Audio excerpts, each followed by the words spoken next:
Tonight we continue our discussion about happiness and where practice can help us become more happy. So it's very clear from the scientific evidence that we can actually adopt practices which will raise our baseline level of happiness. It's all there already. There's a lot of evidence for it, a lot of studies and a lot of evidence.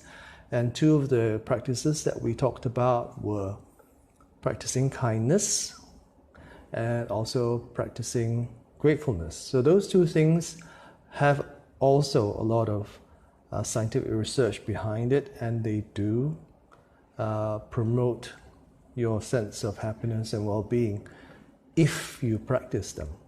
So that's the key thing, to actually practice them in your daily life, and then you will be happier. So many years ago, I was studying Korean for one semester at Dongguk University, and the rest of my class, I was in already my 50s, and the rest of my classmates were very young. They were either in their late teens or early 20s. They were from China, mostly, a few from Mongolia, and they were trying to get into Korean universities, but they couldn't get in until they had a certain level of Korean proficiency. So I was in this class with them, and I was the oldest. I was like a grandfather figure, and then I was kind of interested in how they looked at the world. So I asked them, what's the most important goal in your life? And then, without much hesitation, everyone just said, to be rich, get a lot of money. It was almost like, duh, isn't that the most obvious thing in the world? So maybe that's Chinese culture, you may think, but a few years ago in the USA, they surveyed did a survey on millennials, and then asked them what their most important goal in life was. And 80% of them said a major life goal for them was to get rich. Then within that same group of millennials, they said another major life goal for them was to become famous. So rich and famous. Very few of them said they wanted to be a professional doctor or a lawyer or to do some work to help people or whatever. Most people wanted to be rich or famous. So why? Because I think, like a lot of us nowadays, we think that being rich or famous will lead to greater levels of happiness and well-being. But we've already talked about the fact that material wealth does not in itself make you happier. And I'm sure if you do a scientific deep dive study into the lives of the famous, you'll find that they're not much happier than the most of us, even they may be more famous. Can you imagine if you were really famous? You can't go to a regular supermarket, you can't walk down the street, you can't go to a restaurant without people pestering you, say, oh yeah, I saw you in that, or you're that famous pop singer, or I saw you in that TV movie, can I have your autograph, or can I take a selfie with you? You have no or virtually no private life. But also, if you look at the news that has, over the last 5-10 years, there have been many instances of famous people getting in trouble with alcohol or drug addiction, depression, self-harm, and also suicide. A lot of well-known Korean pop stars have died by suicide, including some Westerners also, like Robin Williams, famous comedian, famous chef Anthony Bourdain. So if we only have a limited amount of time on this earth, we're born, then we die. And what we do in between these 2 points is actually very much up to us to decide. So what would you do with this kind of limited time, which is about 80 years? You may think that's a long time, but actually, now that I'm in my 60s, it doesn't seem that long after all. You know, you have less time to think about what you really want to do, because you know that on average, you know, our human lifespan is only about 80 or so. So where do you want to concentrate your energy so that you can get the best kind of perhaps value, or you can get the greatest sense of happiness and well-being, which is what I would suggest most people are looking for. You know, most people want to be happy and avoid suffering. So is it about working harder and working longer hours so that you can maximize your wealth or become really famous or really powerful? Is that it? You know, or is there any hard scientific evidence that can shed a light on this issue, and not just based on what my grandmother told me or what our friends and family tell us the right thing to do? So how do we differentiate between kind of the beliefs that have been handed down over the generations? Oh, what you should do, you should be rich, you know, you should work hard, you should get a house, you should get a husband or wife or family. That will make you happy. You know, like in the past, my grandmother used to say to me, you have to take care of yourself. Which even when at that age, when I was young, I thought that's a bit strange. You know, it's very kind of self-centered outlook. But, you know, hey, she's my grandmother. I can't, you know, say anything against that. But anyway, how do we differentiate between these beliefs that have been handed down and what actually really works in real life? So is there anything that can help us? So the good news is that we have some solid research and scientific evidence, which is actually pretty exciting and can actually lead us in a very good direction. So in 1938, Harvard University began what they call the Harvard Study of Adult Development. And it's one of the world's longest studies of adult life. And it is still continuing today, after 83 years. So it started in 1938 and it's still going on. So what happened is that in 1938, they chose about more than 700 men, and they were from different levels of society, and then they tracked their lives, checking on them every year, asking them about their work, their home lives, their health, and then they didn't know what was going to happen to them, you know, as they tracked them. So the current director of this study is now the fourth director, is Professor Robert Waldinger. And he also happens to be a Zen practitioner, a Zen priest.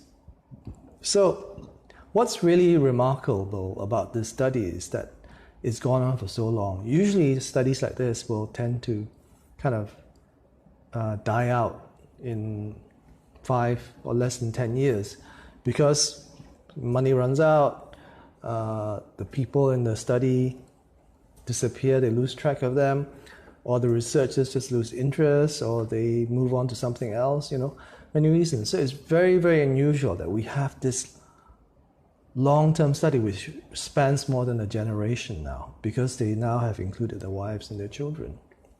So who were the participants in this study? There were 2 groups of people. So the first group that they started off with were Harvard University students, undergraduates. So they picked a group, and of course these Harvard University undergraduates are very well educated. They came from very good families, you know, have privilege, wealth, you know. Basically, they have everything going for them in life. Then the other group, they specifically chose because they were from the most troubled and disadvantaged families in Boston. So most of them lived in these, what they call housing tenements. It's like very, very, like, you know, long rows of houses and very cramped conditions. And many of these houses didn't even have hot or cold running water. So very poor and disadvantaged families. So when they started the study, they interviewed every single one of these teenagers, and they were also given medical examinations. The researchers went to their homes, interviewed their parents, and then as they progressed in life, every year they would go to them and interview. They didn't just give them a questionnaire to fill in, they actually went to talk to them. So some of these people became very successful. Some of them started from the very top of society, you know, and then they just went all the way down. And some started at the very bottom and then made it all the way up to the top. And even one person in the study even became the president of the United States. He was John F. Kennedy.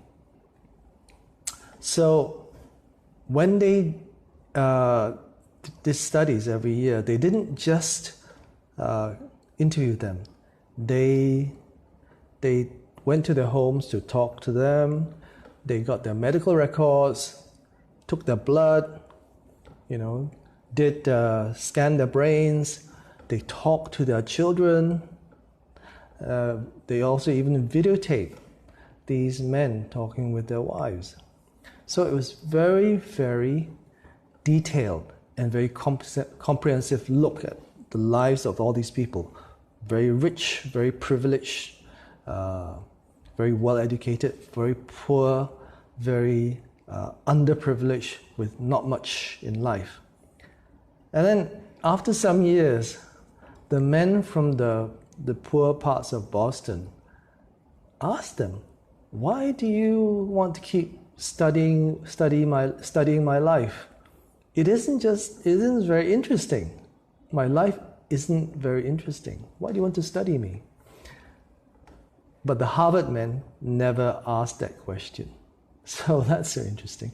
So from this very long study of all these people, and then they now have included their wives and their children in the study. And when they included the wife said, "You know, it's about time you did that." So what did they learn? So this is really, really good. The clearest message they found from all these thousands and thousands of pages of information, thousands and thousands of hours of interviews and huge amounts of data. Well, the lessons weren't about getting richer or getting wealthier or fame or working harder. The clearest message they got from this study, this ongoing 82-year study, is that good relationships keep us happier and healthier. That's it. Good relationships keep us healthier and happier. That was the biggest thing that came out. It's kind of like struck them in the face. That was the key thing. So within this very powerful finding, there were 3 important lessons. I'd like to share them with you because they're very, very helpful. And the first big lesson is that social connections are really good for us. We are actually, you hear many people saying, human beings are hardwired for connection, and that is true. Loneliness kills. In fact, loneliness is a greater predictor of death than smoking a pack of cigarettes a day or being very, very obese. So those people who tend to be more socially connected to family, to friends, they're going to be happier, and they're physically healthier as well. And they live longer than people who are less well connected. Loneliness is actually very toxic.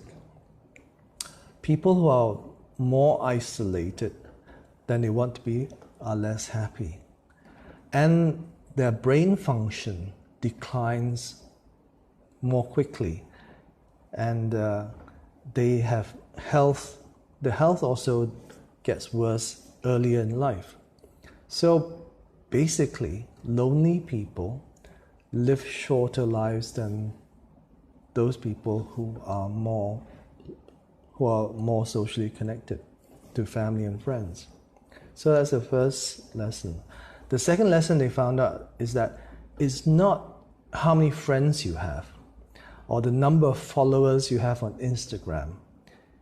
And it's not whether you're in a committed relationship or not, but it's the quality of your close relationships that matters.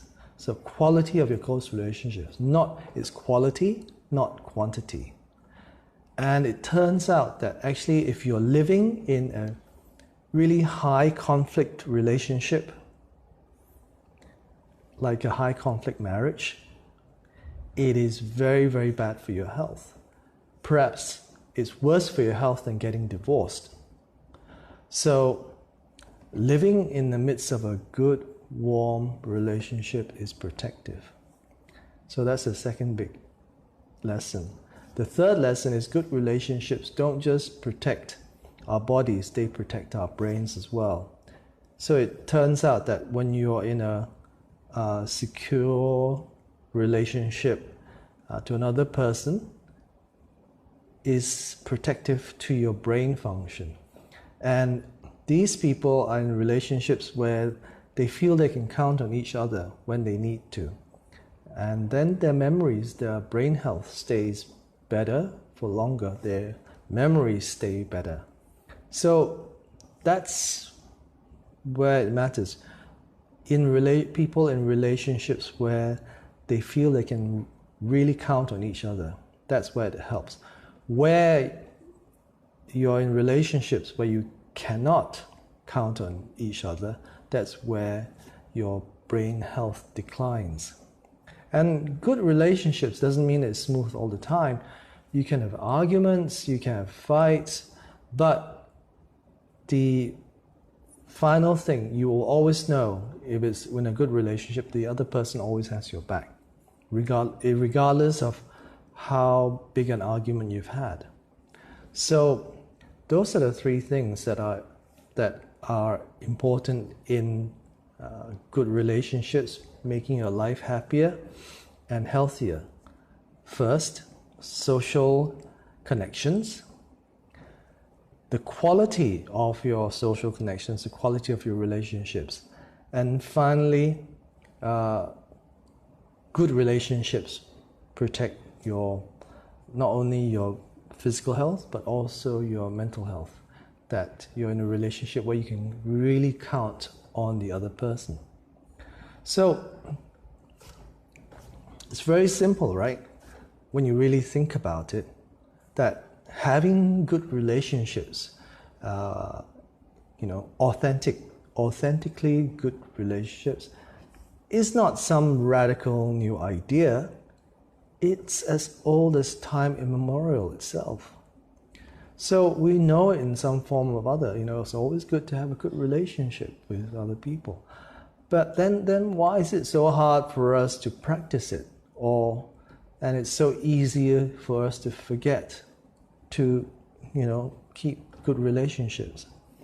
And I guess perhaps one of the reasons is that nowadays we're used to having a quick fix, having a magic bullet that we can take just one time, a magic pill that we can just take one time and that's it, it will fix everything. But relationships take effort, time, and hard work. They are messy, they involve compromise, and you have to be open and vulnerable. So it's not sexy, it's not Insta-glamorous, it's not, kind of like the things that you will think of doing, because you have to invest time and energy into it. And it's lifelong, it doesn't end. So, but then if you do invest this time and energy, then you get these incredible benefits of having a good, not only having a good relationship, but also being healthier and happier. And doing this doesn't really have to be that complicated. It may be something as simple as replacing screen time with FaceTime, or livening up a stale relationship with doing something new together, exploring something new, or going for an adventure, a walk somewhere new, or having a date night together. Or sometimes it may mean that you reach out to that family member that you refused to speak to for so many years because of something that they said to you or did to you in the past, It's very common. We hold these grudges, which actually in the end not only hurt the other person, but also hurt ourselves. So our lives really aren't that long. I talked about this, like we're born and we die, these 2 points. And what do you want to spend your life doing? You want to spend a lot of your life holding grudges, being unhappy about something in the past and wanting some sort of payback, not speaking to certain relatives or family members because they're just, I don't know what. But there isn't really that much time to live a life that is kind and loving and having a sense of gratefulness for what you have, and to keep good relationships. So, I hope that you will take this, lesson to heart. It's all grounded in these people's experiences, these 700 plus men, and well, it's now more because they've included their wives and children. And it's very clear. Good relationships lead to happier and healthier lives.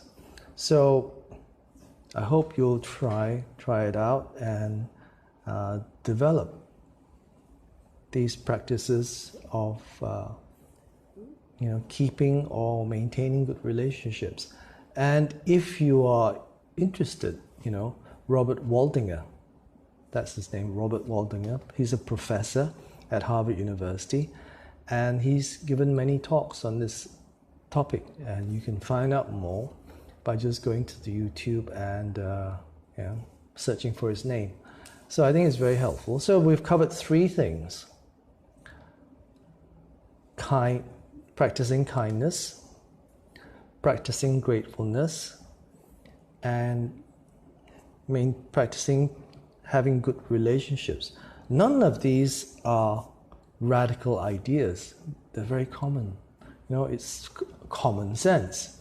Although some people might say common sense is really not that common after all. Otherwise, we'd be all doing it. But it is a practice. So if you can begin to practice some of these things, being kind, being grateful, keeping good relationships, authentic good relationships, then you can improve your levels of happiness without a doubt. And so I hope you'll try it out and explore it, with a sense. And if you have any questions, feel free to contact me, to message me, and we can discuss things further. So we will continue discussion next week, for one more week, and we'll take a look at how to maybe pull all these things together. So thank you for watching, for joining our practice tonight. And I hope that you will all take care and stay well and be happy. So in the meantime, also, please do like us and share us. And that helps us to reach a broader audience. So like and share. And thank you very much for watching. And take care, stay safe, and stay well. See you next time.